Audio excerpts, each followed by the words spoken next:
Terminando aí a lição número 12, crescimento integral, módulo básico para discipulado, pastor Jean, Chagas, a vida eterna com Deus e a segunda vinda de Jesus. A vida eterna com Deus e a segunda vinda de Jesus. Então, o texto para memorização é 2 Pedro 13, na página 92, que diz: nós, porém, segundo a sua promessa, esperamos novos céus e nova terra, nos quais habita justiça. Amém? Você espera novos céus, nova terra? Eu espero, eu aguardo.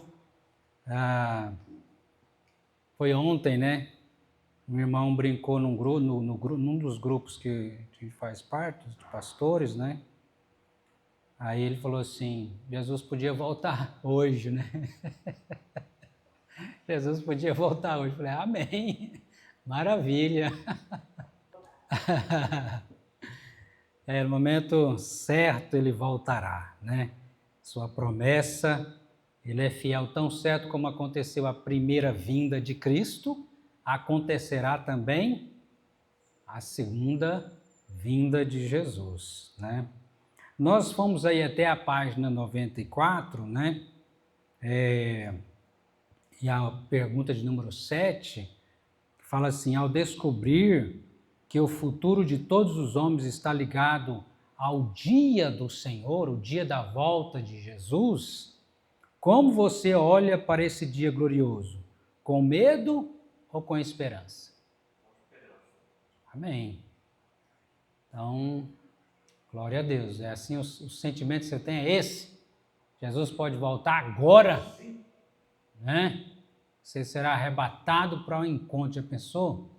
Gente do céu, que dia glorioso, Sermos arrebatados para o encontro do Senhor nos ares, estivermos vivos, Seremos transformados no piscar de olhos, corpos glorificados, os mortos ressuscitarão primeiro, e essa multidão dos salvos, desde o primeiro até o último salvo, seremos arrebatados para as nuvens ao encontro do Senhor. Glória a Deus, é o encontro do noivo com a noiva, de Cristo com a sua igreja.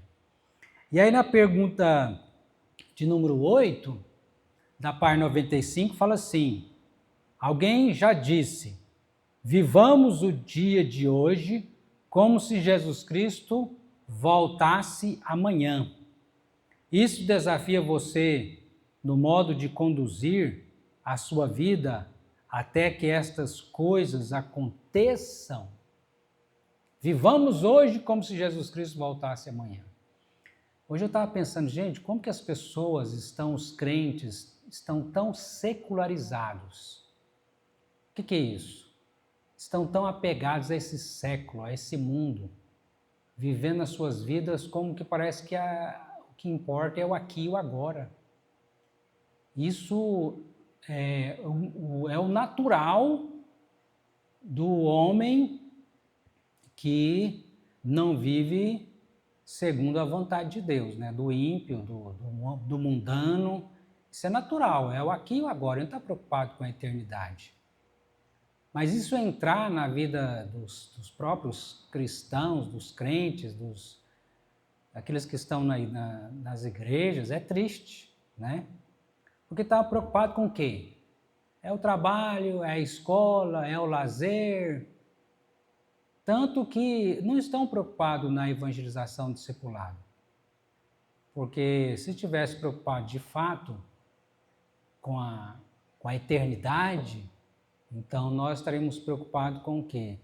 Em evangelizar, em discipular, em ajuntar tesouro lá no céu e, de fato, estar crescendo na graça e no conhecimento do Senhor Jesus Cristo, crescendo espiritualmente, crescendo na nossa comunhão com Deus, a comunhão com a igreja do Senhor, Então, o secularismo, o mundanismo, vamos dizer assim, tem invadido as igrejas, infelizmente. Porque quando fala vivamos o dia de hoje como se Jesus Cristo voltasse amanhã, como que você viveria o dia de hoje? O que você faria se Jesus Cristo fosse voltar amanhã? O que você faria? Certamente você ia se consagrar, não ia? Você ia fazer algumas coisas que talvez, deixa para amanhã, deixa para depois, e vai passando, e a gente vai deixando, né, vai passando os dias, mas se a gente tivesse essa convicção, não, Jesus vai voltar amanhã, então deixa eu fazer hoje o que eu preciso fazer hoje. Mas o pensamento do homem mundano é Jesus vai voltar, o mundo vai acabar, então eu vou tomar todas, viver na gandaia, porque o mundo vai acabar mesmo, então, mas aquele que teme a Deus, né, eu preciso buscar o Senhor, porque essa vida aqui, o que importa é a eternidade. Então, isso desafia você no modo de conduzir sua vida até que estas coisas aconteçam? Espero que sim, né? E a pergunta de número 9 fala, no penúltimo versículo de Apocalipse 22, 20, Jesus declara a certeza da sua segunda vinda e adverte que ela pode estar mais próxima do que imaginamos. O apóstolo João escreveu, vem, Senhor Jesus. Você pode fazer uma oração com fé pedindo ao Senhor Jesus que venha com o seu reino sobre a humanidade? Escreva aqui a sua oração em uma frase, né? Então, se você assim crê, escreva aí a sua oração. Vamos ver o que está escrito lá em Apocalipse 22, versículo de número 20. E aí já pode ficar aí aqui em Apocalipse, que nós vamos depois ler o capítulo 20 também, de Apocalipse, dando sequência. Verso 20. Aquele que dá testemunho destas coisas diz, certamente venho sem demora, amém. Vem, Senhor Jesus. Vem, Senhor Jesus. Ou em outras palavras, como disse também Paulo, né? Maranata, que significa vem, Senhor Jesus. Lembra daquela canção? Maranata, vem Jesus, sou liberto pelo poder desta cruz. O sangue de Jesus que nos liberta de todo o pecado, por isso nós podemos dizer, Maranata, vem Senhor Jesus.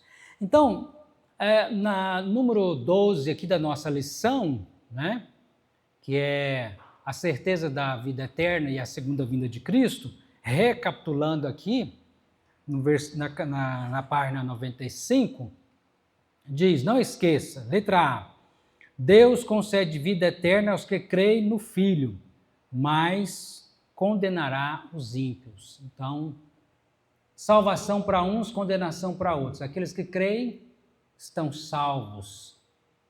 São aqueles que Jesus falou, né, em Marcos, né? Quem crê e for batizado será salvo, quem não crê será condenado. E então também João 3:36, né? Quem crê no Filho tem a vida, quem porém se mantém rebelde contra o Filho, sobre ele permanece a ira de Deus. Letra B, apesar de que a morte física existir, os que morrerem em Cristo estão com ele aguardando o dia do Senhor, dia em letra maiúscula, né? Então, os que morreram em Cristo estão aguardando a volta, a segunda vinda de Jesus, né?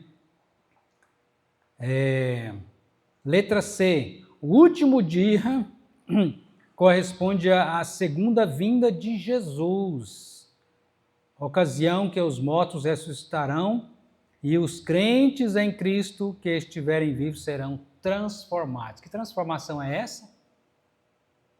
Teremos um corpo glorificado, né? Um corpo perfeito como o corpo de Jesus Cristo quando ele ressuscitou dentre os mortos, né? E os mortos também terão um corpo glorificado, aqueles que creram em Cristo como Senhor e Salvador das suas vidas. Letra D. Existem sinais que confirmam e apontam para a segunda vinda de Jesus. E nós vemos lá em Mateus, né?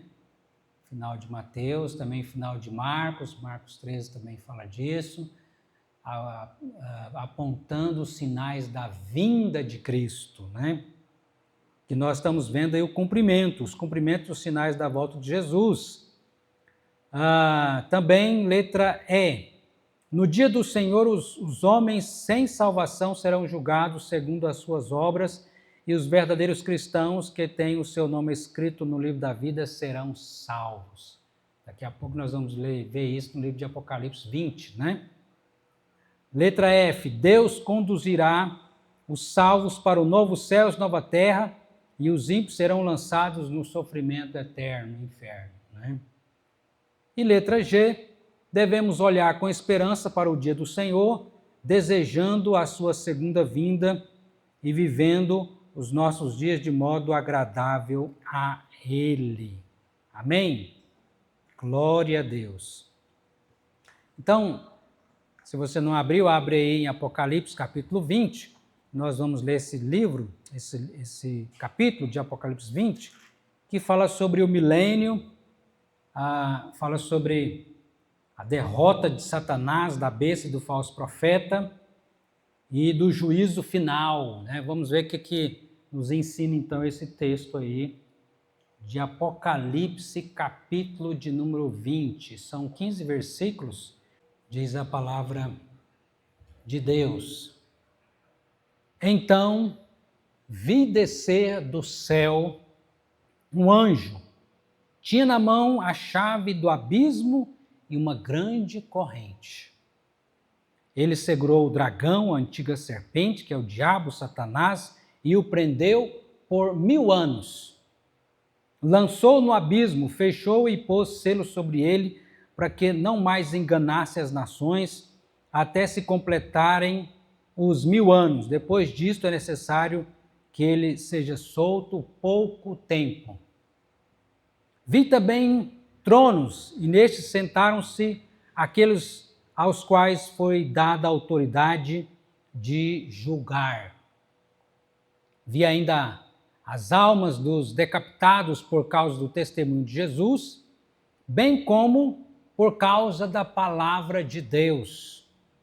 Tantos quantos não adoraram a besta, nem tampouco a sua imagem, e não receberam a marca na fronte e na mão. E viveram e reinaram com Cristo durante 1000 anos. Os restantes dos mortos não reviveram até que se completassem os 1000 anos. Esta é a primeira ressurreição. Bem-aventurado e santo é aquele que tem parte na primeira ressurreição. Sobre esses, a segunda morte não tem autoridade, pelo contrário, serão sacerdotes de Deus e de Cristo e reinarão com ele os 1000 anos. Quando, porém, se completarem os 1000 anos, Satanás será solto da sua prisão e sairá a seduzir as nações que há nos 4 cantos da terra, Gog e Magog, a fim de reuni-los para a peleja. O número desses é como a areia do mar. Marcharam então pela superfície da terra e sitiaram o acampamento dos santos e a cidade querida. Desceu, porém, fogo do céu e os consumiu.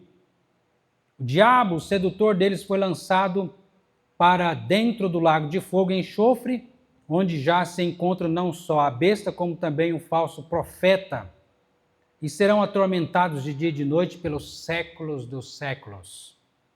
Vi um grande trono branco, e aquele que nele se assenta, de cuja presença fugiram a terra, o céu, e não se achou lugar para eles. Vi também os mortos, os grandes e os pequenos, postos em pé diante do trono. Então se abriram livros. Ainda outro livro, o livro da vida foi aberto, os mortos foram julgados segundo as suas obras, conforme que se achava escrito nos livros. Deu o mar os mortos que nele estavam, a morte e o além entregaram os mortos que neles havia, e foram julgados um por um, segundo as suas obras. Então a morte e o inferno foram lançados para dentro do lago de fogo. Esta é a segunda morte, o lago de fogo. E se alguém não foi achado escrito no livro da vida, este foi lançado para dentro do lago de fogo. Vamos orar mais uma vez? Deus amado, Deus querido, nós te louvamos, te agradecemos pela tua palavra. Quão gloriosa ela é. Abra o nosso entendimento, o nosso coração, para que essas verdades, ó Deus, fiquem gravadas no nosso coração e que possamos nos alegrar, nos regozijar, porque de Cristo é a vitória sobre Satanás e sobre a besta e o falso profeta, de Cristo e da igreja. E nós somos o teu povo, a tua igreja. Obrigado porque o Senhor nos escreveu, por termos os nossos nomes escritos no livro da vida. Louvado seja o teu nome, em nome de Jesus Cristo. Amém. Amém. Muito bem. Antes de falarmos aqui sobre essa questão dos 1000 anos e sobre o julgamento, o juízo final, como eu disse anteriormente, para quem quer se aprofundar um pouco mais no livro de Apocalipse, eu recomendo o livro de William Hendricks, que é chamado Mais que Vencedores, comentário bíblico do livro de Apocalipse, de William Hendricks, ou se não, ouvir no YouTube, pastor Leandro Lima, coloca lá Apocalipse, pastor Leandro Lima. Então, tem uma série de mensagens que vai te dar entendimento sobre todo o livro do Apocalipse. Nós queremos entender, quando se fala do Apocalipse, o tema central do livro de Apocalipse qual é? A vitória de Cristo e da igreja sobre Satanás e seus aliados, Então esse é o tema do Apocalipse. Se alguém perguntar para você, qual o tema, qual a mensagem principal do livro do Apocalipse? A vitória de Cristo e da igreja sobre Satanás e seus aliados. Quais são os aliados de Satanás? A besta, que representa o mundo perverso contra Deus, e o falso profeta, que representa as falsas religiões. Então, a vitória de Cristo da igreja.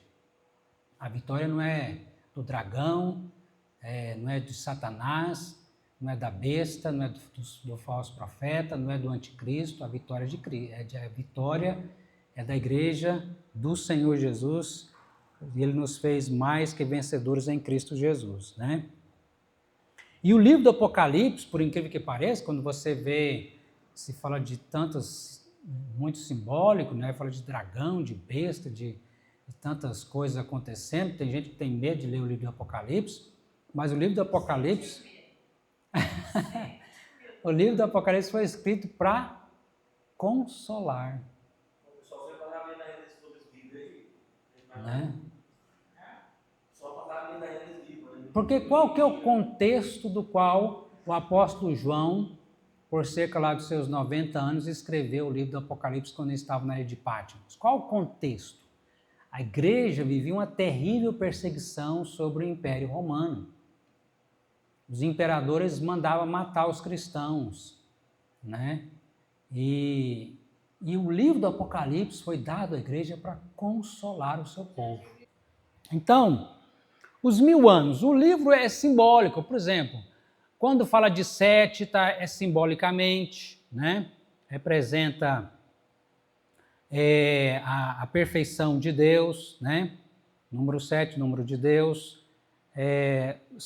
O número 6 é o número de homem, que é o número do anticristo, 666, 666, Sempre, por mais que queira chegar a ser Deus, nunca será, Por isso, 666 é simbólico também. Quando fala de chifre, está falando de poder, é simbólico.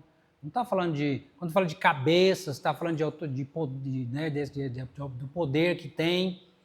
Então, na própria descrição do Senhor Jesus Cristo, lá em Apocalipse capítulo 1, quando fala que da sua boca sai uma espada afiada de 2 gumes, não é uma espada saindo da boca de Cristo. Está falando da palavra de Deus, falando da descrição de Jesus Cristo na sua glória. Então, João, quando ele tem uma visão de Jesus, ele cai como morto, né?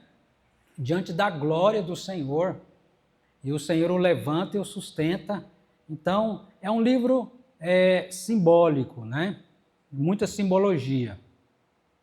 Isso não significa que aqui as coisas não estão acontecendo. Tanto aconteceram, então as coisas estão acontecendo, tem coisas que vão acontecer.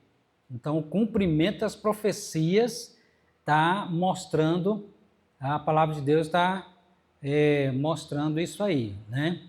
E os 1000 anos também não é literal, não é 1000 anos literal, está falando de 1000 anos aqui também simbólico, né? Que vai desde a primeira vinda de Jesus até próximo da segunda vinda de Jesus, próximo da segunda, onde terá a grande tribulação, né? Vamos entender essa questão, então, da primeira vinda de Jesus. Jesus vem e amarra o valente. Satanás está amarrado, viu? Não está solto. Como assim, pastor? Com tanta desgraceira que ele está fazendo nesse mundo, ele está amarrado? Está amarrado, né? É como um cachorro numa corrente. Tem um círculo de atuação. Mas quando ele for solto, e aí vem a grande tribulação, o anticristo, né? Se manifestará o homem da iniquidade, e aí a coisa vai apertar mesmo. Por isso que fala a grande tribulação. Nós estamos passando por tribulações, mas ainda não é a grande tribulação. O que para termos uma ideia de grande tribulação e de tribulação? Por exemplo, a perseguição sobre os cristãos. Há uma perseguição em vários lugares, mas não é geral no sentido de que no mundo inteiro não tem lugar onde o cristão não tenha uma perseguição feroz. Tem, por exemplo, lugares que nós sabemos de países onde os cristãos têm sido mortos, torturados, presos e mortos, né? Mas há outros lugares já que há perseguição, mas, vamos dizer assim, é mais leve, né? Não é de ser preso e torturado e morto. No Brasil, por exemplo, nós temos uma certa liberdade. Já outros lugares não, outros países não. Mas na grande tribulação não vai existir esse negócio de perseguição leve, não. Né? Aí vai ser feroz no mundo todo, né? A perseguição, porque Satanás vai se juntar aí para tentar destruir a igreja, né? A última tentativa para destruir a igreja, e será lançado um lago de fogo e enxofre, né? Então, os 1000 anos começam na primeira vinda de Jesus. Ele amarra o valente, amarra o diabo, e quando chegar próximo da segunda vinda, ele será solto, né? Satanás será solto. E quando diz aqui o texto, versículo 5, os restantes dos mortos não reviveram até que se completassem os 1000 anos, esta é a primeira ressurreição. Então, vamos entender que são, vamos dizer, 2 ressurreições, né? Quando fala da primeira ressurreição, está falando da conversão, que verso 6 fala, bem-aventurado e santo é aquele que tem parte na primeira ressurreição. Esse, a segunda morte, não tem poder sobre ele, né? Quem passou pela primeira ressurreição, que é a conversão. Você foi ressuscitado espiritualmente. Diz o texto de Efésios 2:1 que ele vos deu vida, estando vós mortos nos vossos delitos e pecados. Ele vos deu vida, nós estávamos mortos. Essa é a primeira ressurreição, né? E aí, quem passou pela primeira ressurreição não vai passar pela segunda morte. Porque tem 2 mortes. Qual que é a primeira? A morte física, né, do corpo, a separação do corpo e da alma. E depois tem a segunda morte. Qual que é a segunda morte? O inferno, né? É a morte eterna. Então, quem foi convertido pelo Espírito Santo não vai passar pela segunda morte. Talvez não passe nem pela morte física, né? Se nós vermos Jesus Cristo voltar, seremos transformados num piscar de olhos, né? Teremos corpos glorificados, né? Então, está entendendo sobre essa primeira ressurreição, segunda morte?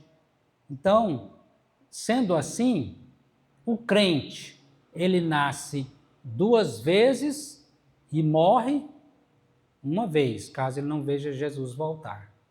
Nasce 2 vezes e morre uma vez.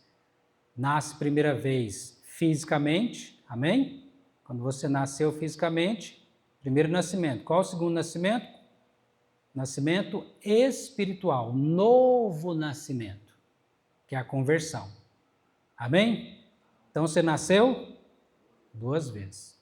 E você vai morrer uma vez, se você não vermos a Jesus, voltar, morrer uma vez fisicamente, mas não morreremos a segunda morte, que é o inferno, né? Então, sobre essa segunda morte, não tem autoridade, ela não tem autoridade sobre os servos de Deus, sobre os convertidos, mas eles serão sacerdotes de Deus e de Cristo e reinarão com ele os 1000 anos. Então, nós estamos vivendo os 1000 anos. O período dos 1000 anos é agora, nós estamos nesse período dos 1000 anos. E estamos reinando com Cristo. Como assim, pastor, que a gente está reinando com Cristo? Lembrando que o reino de Cristo é espiritual, não é material. Nós reinamos com Cristo. Como? Através das orações. Você ora, Deus responde a sua oração. Você é um sacerdote de Deus. Então, qual que é o papel do sacerdote? Conforme cada cristão um sacerdote agora de Deus, né? Todo cristão é um sacerdote de Deus, conforme diz 1 Pedro 2,9, né? Vós sois raça eleita, sacerdócio real, nação santa, povo de propriedade exclusiva de Deus, para proclamar as virtudes daquele que vos chamou das trevas para a sua maravilhosa luz. Então, como sacerdotes, nós temos essas 2 funções, evangelizar e orar. Orar e evangelizar. Na oração nós falamos com Deus, rogando ao Senhor pela vida dos homens. Na evangelização nós falamos com os homens, apresentando a Jesus Cristo para que eles se arrependam e também creiam em Jesus como Senhor e Salvador. Isso é reinar no reino de Deus, como sacerdotes. Nós estamos reinando com Cristo. Quando você evangeliza, quando você discipula, quando você ora em nome de Jesus, você está reinando com o Senhor. Porque o reino de Deus é espiritual. Amém? Então, nós reinaremos os 1000 anos, né? E aí, diz o texto aqui, versículo 10, que o diabo, o sedutor dos homens, foi lançado para dentro do lago de fogo e enxofre, onde se encontra não só a besta, que eu já falei, a besta é o mundo, os homens perversos, ou os que não se arrependeram, não se converteram, também o falso profeta, as falsas religiões, e serão atormentados de dia e de noite pelos séculos dos séculos. E aí vem o juízo final. Se já está determinado quem vai para o céu e quem vai para o inferno, por que o juízo final? O juízo final, de fato, não é para determinar quem vai para o céu e quem vai para o inferno, né? Porque a palavra de Deus diz que quem crê e for batizado será salvo. Quem não crê já está condenado. Então já está, mas é como se fosse na prisão, né? Esperando o julgamento, a sentença, né? E aí, nós vamos ver 3 coisas aqui. Primeiro, que é impossível escapar do juízo de Deus. Segundo, que as obras não nos salvam, pelo contrário, nos condena. A única obra que nos salva é a obra de Cristo na cruz. Terceiro, que felizes daqueles que têm o seu nome escrito no livro da vida.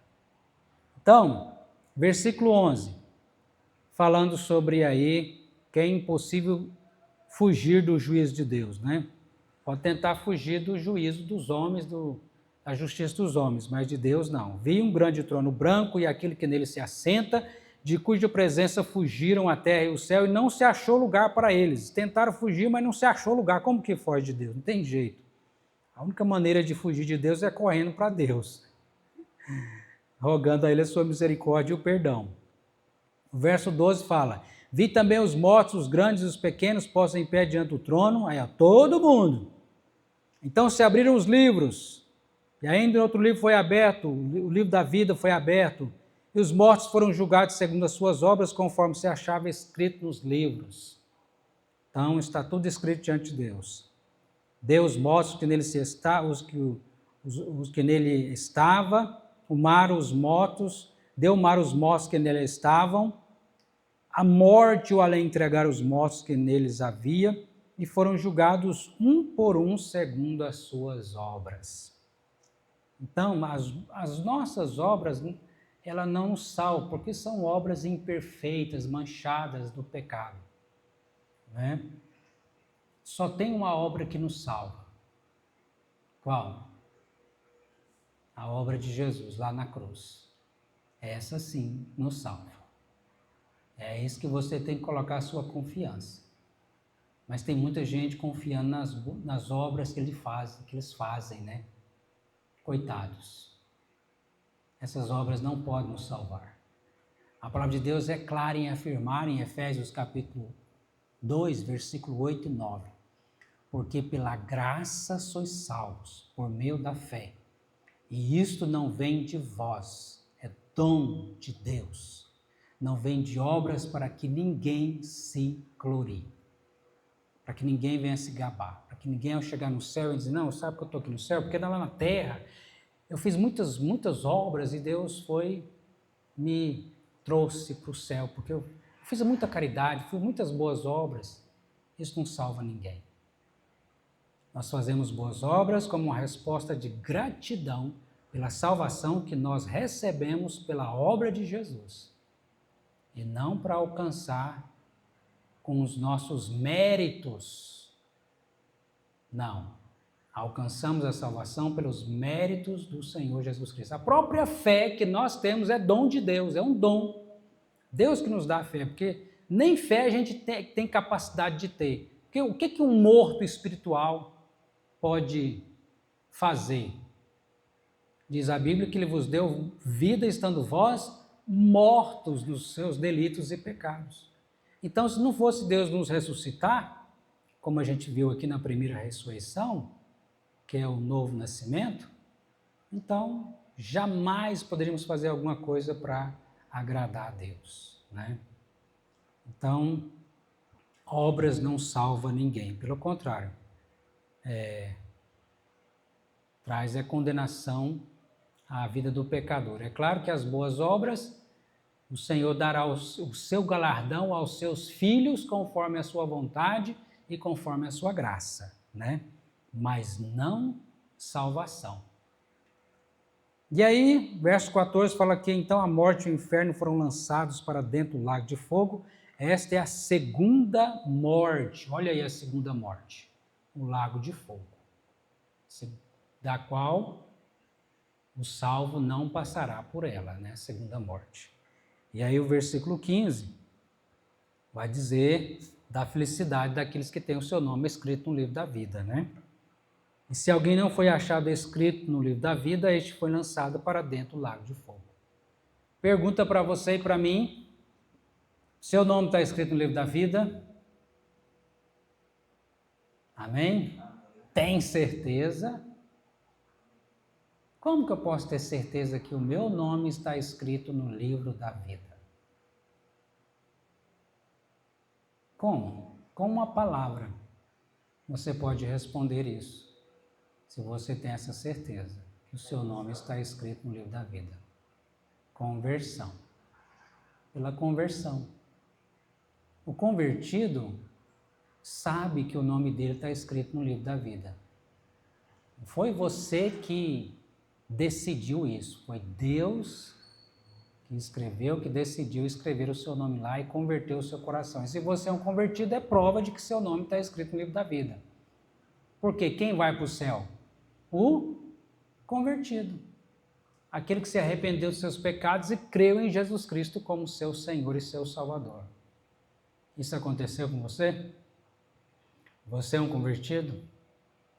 Você passou pelo arrependimento dos pecados e a fé em Jesus? Glória a Deus. Porque uma coisa eu falei, eu sou de Jesus, mas você faz a vontade de Jesus? Né? Se eu não faço a vontade de Jesus, então não adianta eu falar que eu sou de Jesus. Deus nos chama para a liberdade, não para a escravidão do pecado. Né? Deus nos chama para a liberdade.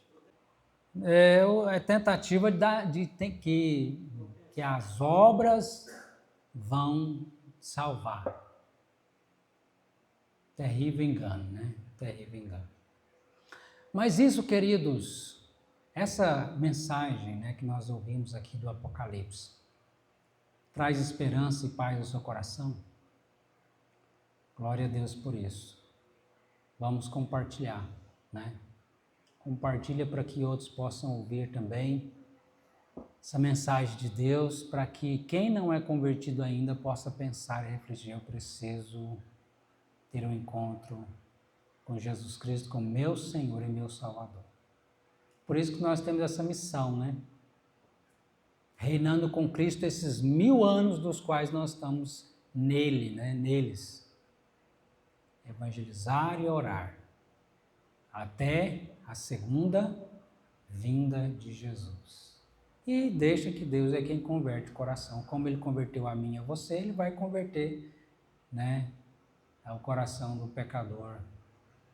E que Ele nos use, né, como instrumentos para dizer que Jesus morreu, ressuscitou para pagar os nossos pecados, para que todo que nele crê tenha o perdão e a vida eterna.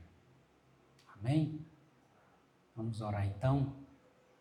Deus querido, obrigado por tão grande salvação. Que possamos, ó Deus, compartilhar, não sermos egoístas, mas compartilhar, ó Deus, essa grande mensagem de salvação.